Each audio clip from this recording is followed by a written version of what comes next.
Hello friends. आज इस video में बेसिकली हम बात करेंगे regarding the misconception regarding your paper two के प्रिपरेशन के रिगार्डिंग कह सकते हैं कि एक मिसकंसेप्शन है that I have realised over 1.5 years since I am guiding for almost 1.5 year। ऐसे अगर आप यूट्यूब पे देखेंगे तो 1 साल से थोड़े ज़्यादा हो चुका है, ऑलमोस्ट 1 साल आप कह सकते हैं। बट वैसे अगर देखेंगे तो 1.5 years, ठीक है, तो उतने टाइम से कर रहा हूँ। तो एक पेपर टू से रिलेटेड एक मिसकंसेप्शन है जिस पे मैं आज चर्चा करूँगा, ठीक है।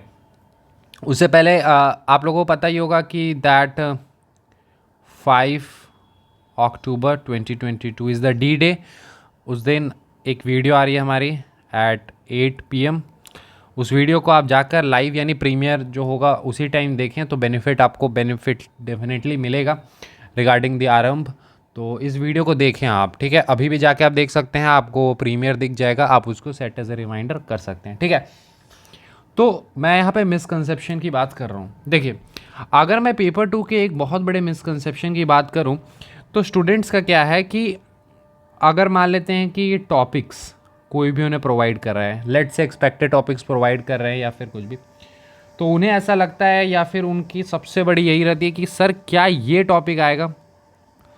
रिसेंटली अभी मैं देख रहा था कि लोग पूछ रहे थे कि विजन IAS के जो करंट के टॉपिक हैं यानी करंट इश्यूज़ हैं, क्या वहाँ से डायरेक्ट क्वेश्चंस आए थे,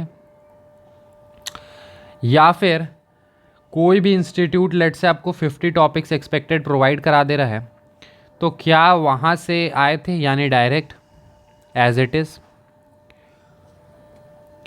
तो ये बहुत बड़ा मिसकंसेप्शन है। लोग ये सोचते हैं कि जो भी टॉपिक्स हैं वो डायरेक्ट होने चाहिए, और जहाँ से डायरेक्ट आए हैं, लेट से कोई भी एक्स है या वाई जो भी इंस्टीट्यूट है, उन्होंने आपको एक्सपेक्टेड टॉपिक्स प्रोवाइड की और लेट से उनसे 6 आ जाती हैं। आप नेक्स्ट ईयर हो सकता है फिर से उनका पढ़ के जाएंगे, उस साल हो सकता है 1-2 आएँ या फिर वो भी ना आएँ। तो यहाँ पर जो सबसे बड़ी मिसकंसेप्शन ये है कि आप ये सोचते हैं कि सर मैं 50 टॉपिक्स, 60 टॉपिक्स, 70 टॉपिक, 100 टॉपिक्स कर लेता हूँ और मेरे ये टॉपिक्स इसमें से डायरेक्ट आ जाएं, 4 मिनिमम ऐसे आ जाएं, 3 भी आ जाएगा तो चल जाएगा, 4 या 3 आ जाएं, बाकी 2 आर्गूमेंट आ जाएं, 2 रिपोर्ट आ जाएं, तो it's well and good. But देखिए, ऐसा होता है तो इट्स गुड, बट ज़रूरी नहीं कि ऐसा होगा। और ये चीज़ मैं फिर भी मान लूँ कि लेट से आपके पास 1.5 मंथ है तो आप सोचेंगे कि हाँ मोस्ट एक्सपेक्टेड मिल जाए, थोड़ा बहुत देख लें ताकि आ जाए तो सही है। बट अभी आपके पास समय, आपके पास 10 to 11 मंथ्स का टाइम है, तो अभी से why you are thinking so. मेरा ये कहना है कि आप अपनी कैपेसिटी या फिर अपनी स्ट्रेंथ को डेवलप करें, अपनी राइटिंग स्किल को डेवलप करें, ताकि टॉपिक्स ना भी आए तो भी आप लिख पाए। ज़रूरी नहीं है कि टॉपिक आएंगे। आप अगर लेट से एज्यूम करते हैं, फॉर एग्जांपल मेरे बारे में देख लीजिए, मैंने जैसे 2022 का अटेम्प्ट दिया, ठीक है। उस टाइम पे मैंने बहुत ज़्यादा प्रिपरेशन नहीं की थी पेपर 2, बहुत सारे टॉपिक्स भी मैं उतना देख नहीं पाया था क्योंकि लास्ट 10 to 15 डेज़ में मैंने फोकस किया था कि ठीक है एग्ज़ाम देंगे। इसके अलावा सम ऑफ माई फ्रेंड्स जिन्होंने 21 में क्लियर किया था वो इस बार भी दिए। तो मैं जितने लोगों को जानता हूँ उनमें से सिर्फ एक ही फ्रेंड है मेरे जो क्लियर नहीं कर पाए, नहीं तो सारे ने क्लियर किया है। बट उन्होंने भी, क्योंकि सभी अपने इंटरव्यू के प्रिपरेशन में बेसिकली इन्वॉल्व थे, सबका था कि इंटरव्यू पहले हो जाएगा तो सही है, बट वो डिले होता चला गया तो लोगों को लगा ठीक है 22 वाला अटैम्प्ट है तो दे देते हैं, तो कोई उतना कंसर्न नहीं था। या फिर अगर किसी से भी पूछेंगे कि क्या आपने जो भी टॉपिक्स लेट से किन्होंने प्रिपेयर भी किया था तो क्या टॉपिक्स आए थे, तो बोलेंगे 1-2 आ गए थे, मैक्सिमम नहीं आए थे, फिर भी वो लिख पाए थे। तो यहाँ पर इम्पॉर्टेंट चीज़ यही समझनी है, आपको इससे थोड़ी सी ऊपर आने की ज़रूरत है कि सर आपको एक्सपेक्टेड टॉपिक्स की जगह आपको थीम वाइज जो है अंडरस्टैंडिंग एक बार डेवलप कर लेनी चाहिए, और उसके बाद जो भी टॉपिक आए आप अपने आप को इतना कैपेबल बनाएं कि टॉपिक कोई भी आए वो आप लिख सकते हैं। इसलिए मैंने अपने जो स्ट्रैटेजी वाली वीडियो थी उसमें भी कहा था कि प्रोसेस जो है तैयारी की वो इसी प्रकार से होती है कि आपने जब PYQ को एनालिसिस कर लिया, आपको पता चल गया कि सर ये 8 थीम है, इनसे रेगुलर आ रही हैं, तो आपने जैसे इंडिया नेबर में सारे इंडिया नेबर कंप्लीट कर लिए। इसके बाद अगर उनसे रिलेट करके कोई भी आ जाए तो आप उसको लिख पाएँ। तो इस स्टेट में क्या होता है, the role of brainstorming comes. तो यहाँ पर फिर रोल आ जाता है ब्रेन स्टॉर्मिंग का कि किस तरह से आप सोच पा रहे हैं, सेम मैनर में जो आपके पास कंटेंट है उसको किस प्रकार से डायरेक्ट नहीं भी आए तो भी आप उनको यूज़ कर पा रहे हैं। तो इस चीज़ को डेवलप करने की ज़रूरत है। अगर आप ये डेवलप कर लेते हैं तो आप मल्टीपल अटेम्प्ट्स भी देते चले जाएंगे, मिनिमल एफर्ट्स के साथ आप क्लियर करते चले जाएंगे।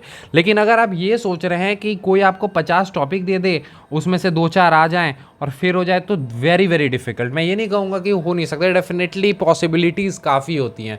अब जैसे कि मैं एग्जांपल दे सकता हूँ कि कुछ स्टूडेंट्स ऐसे होते हैं जो 1-2 घंटा पढ़ते हैं, उनका रिजल्ट आ जाता है। कुछ लोग हैं जो 10 घंटे 12 घंटा कर रहे हैं बट नहीं आ रहा है।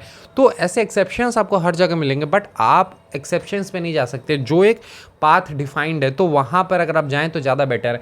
तो इसीलिए आपको इस पर फोकस करने की ज़रूरत है कि स्ट्रेंथ डेवलप करने के कि आप अपने आप कैपेबल इतने हो जाएं कि आप जो है वो बिना मतलब टॉपिक डायरेक्ट ना भी हो, फिर भी जो बेस्ड ऑन द नॉलेज है, जो थीम है, वो आप कर पाएँ तो वो आपके लिए यूज़फुल होगा। ठीक है, तो ये चीज़ है। जैसे हम भी जो प्रोग्राम स्टार्ट कर रहे हैं लेट से, तो उसमें भी क्या अब हम ऐसी किसी भी प्रकार की आपको एश्योरिटी नहीं देंगे कि the topics that we will be giving you उनसे आ जाएं। होप प्रोबेबल आ सकते हैं क्योंकि we will be giving you most expected, बहुत ही ज़्यादा हाईली रिसर्च ये होगा। लेकिन मैं ये एश्योरिटी दे सकता हूँ कि जितना प्रैक्टिस हम कराएंगे, the practice that we will be taking on, और अगर आप हमारे साथ लग के वो प्रैक्टिस कर पा रहे हैं और जैसे हम आपको सोचने के लिए कह रहे हैं लगातार आप वो प्रैक्टिस कर रहे हैं, जो हम आपको माइंड टेक्निक्स देंगे कि बेसिकली आपको जब टॉपिक्स मिलती हैं तो उनको ब्रेनस्टॉर्म किस तरह से करना है, किस तरह से टॉपिक को देखकर सोचना है, अगर वो चीज़ आप करते चले गए हमारे साथ जो भी पीरियड होगा तो उस पीरियड में तो डेफिनेटली आपको उतनी डिफ़िकल्टी नहीं आएगी। ठीक है, तो इस चीज़ पे फोकस करने की ज़रूरत है कि सबसे पहले आपके पास एक सिंक्रोनाइज कंटेंट आ जाए, थीम वाइज आपके पास कंटेंट हो जाए। Once you have prepared the theme wise content, एक बार आपके पास थीम वाइज कंटेंट आ चुका है, उसके बाद उन थीम वाइज कंटेंट पे जो भी टॉपिक्स आ रहे हैं उनमें उनको यूज़ करना सीखें। वुमेन है तो वुमेन से रिलेटेड यूज़ करना सीखें। इस तरह से अगर आप धीरे धीरे करने स्टार्ट कर देंगे तो डेफिनेटली इट विल वर्क।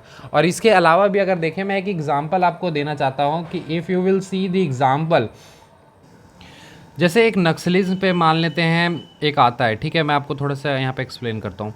एक नक्सलिज्म पे मान लेते हैं ऐसे आए। ठीक है, अभी तक अगर आप कॉन्क्रीट देखेंगे तो नक्सलिज्म पे नहीं आया है, आई डोंट नो क्यों, बट हम एक्सपेक्ट कर रहे हैं कि जल्द आए। तो मान लो नक्सलिज्म पे आता है, आपने नक्सलिज्म पे कुछ कंटेंट भी प्रिपेयर कर रखा है, लेकिन जो ऐसे है वो आ जाता है क्योंकि ऐसे थोड़ा सा कोर किया जाता है। ठीक है, अब ऐसे ब्रॉड नहीं आएगा कि ठीक है नक्सलिज्म के बारे में जो आता है अपना लिख दो बैठ के, नहीं। नक्सलिज्म का वो एक स्पेसिफाई करता है कि नक्सलिज्म का जो इंडिया में रूट कॉज है वो मैं कह लेता हूँ चलो अंडर डेवलपमेंट है। ठीक है, उसने एक ये कर दिया, स्पेसिफाइड कर दिया अंडर डेवलपमेंट। तो अगर मैं यहाँ पर ऐसे की बात करूँ, इसका फॉर्मेट किस तरह से तैयार होगा, तो आप अगर यहाँ देखेंगे, अगर आप यहाँ देखेंगे तो यहाँ पर जो बॉडी है, वो जो आपका सबसे इम्पॉर्टेंट थीम है वो आपका अंडर डेवलपमेंट है। यानी ये कहना चाह रहा है कि जो अंडर डेवलपमेंट है एरियाज़ में, जस्ट अ मिनट, जो अंडर डेवलपमेंट है एरियाज़ में, वो अंडर डेवलपमेंट की वजह से जो नक्सलिज्म जैसी प्रॉब्लम है वो प्रिवेल कर रही है। यानी सेंटर कोर थीम हो गया अंडर डेवलपमेंट। तो क्या ये ऐसे आएगा तो जो भी आपके पास नक्सलिज्म से रिलेटेड है सारा कुछ आप कहानी पूरा लिखना स्टार्ट कर देंगे कि सर ये यहाँ से शुरू हुआ, नक्सलवाड़ी से स्टार्ट हुआ, ऐसे ऐसे इसका इवोल्यूशन हुआ था, इसमें मजूमदार इन सभी का रोल था, उसके बाद फिर कहाँ कहाँ है वो सारे एरियाज़ आप डिफ़ाइन करेंगे, फिर आप उसके डिफरेंट डिफरेंट नाम बताने लग जाएंगे, लेफ्ट विंग एक्सट्रीमिज़म, ये सारे रेड कॉरिडोर एरिया, ये सब के बारे में देंगे। उसके बाद क्यों हो रहे हैं इनके कॉजेस, क्यों आज तक हम इनको कर्व नहीं कर पा रहे हैं, उनके कारण क्या डिफ़िकल्टी है, किस प्रकार से वो अब बेसिकली गुरिल्ला वॉरफेयर ये सारी चीज़ें प्रैक्टिस करते हैं, किस तरह से वो लोकल्स का सपोर्ट पाते हैं, ये सारी चीज़ें। इसके बाद क्या सॉल्यूशंस ये सब लिखेंगे, समाधान, और ये सब आपके ग्रे हुंड्स, ये सारे गवर्नमेंट के और खुद के।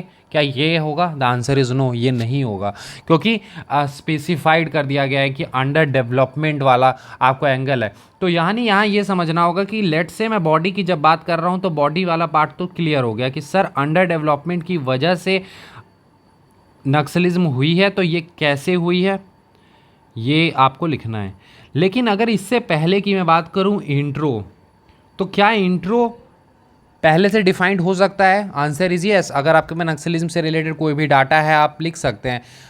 फॉर एग्जांपल आप फॉर्मर पीएम का कोट कर सकते हैं स्टेटमेंट, या फिर बहुत सारे आपको मिल जाएंगे, तो वो सारी चीज़ें आप लिख सकते हैं नक्सलिज्म से रिलेटेड। या फिर नक्सलिज्म से रिलेटेड मैंने आपको बताया भी था कि एक सिप वाला होता है, वो आप लिख सकते हैं कि इंडिया एक बहुत बड़ी सिप है, नक्सलिज्म एक छोटा सा होल है, बट इतना कैपेबल है कि पूरे सिप को सिंक कर सकता है। तो इस टाइप का कुछ, तो ये पहले से प्रिपेयर हो सकता है। क्या बैकग्राउंड पहले से हो सकता है? जी पहले से प्रिपेयर हो सकता है। क्या सॉल्यूशन मोर और लेस पहले से प्रिपेयर हो सकता है? यस, मोर और लेस सॉल्यूशन तो एक ही टाइप के होने हैं। क्या बस हाँ थोड़ा सा अंडर डेवलपमेंट है तो उसके कोर पे आ जाएगा, ठीक है। बाकी लेकिन आप ये भी लिखेंगे कि अपार्ट फ्रॉम दिस ये भी चीज़ें इंपॉर्टेंट हैं। सिर्फ आप अंडर डेवलपमेंट कह रहे हैं तो ये भी रीज़न सही नहीं है। हाँ मैं ये मान सकता हूँ कि मोस्टली यही सही है, बट इसके अलावा भी चीज़ें हैं, समझ रहे हैं। इसके अलावा क्या कंक्लूजन पहले से प्री डिफाइंड हो सकता है? तो yes, it can be pre defined.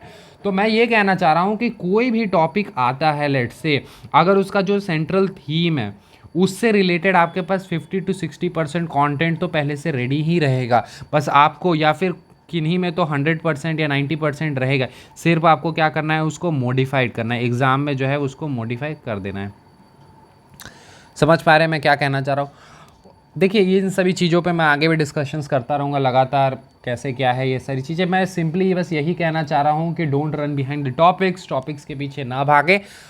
Topics definitely आपको हेल्प करती हैं चीज़ें, लेकिन सबसे इंपॉर्टेंट है थॉट प्रोसेस डेवलप करना है। एक बार थॉट प्रोसेस डेवलप हो गया, एक बार जितने भी थीम्स की मैं बात करता हूँ उन पे अंडरस्टैंडिंग एक बार हो गई, paper 2 is not that difficult, उतना डिफ़िकल्ट आपके लिए नहीं होगा, ठीक है। तो यही था इस वीडियो में। बाकी आई होप जो मैं समझाने की कोशिश कर रहा था वो आप समझ पाए हों। रेस्ट ठीक है, थैंक यू।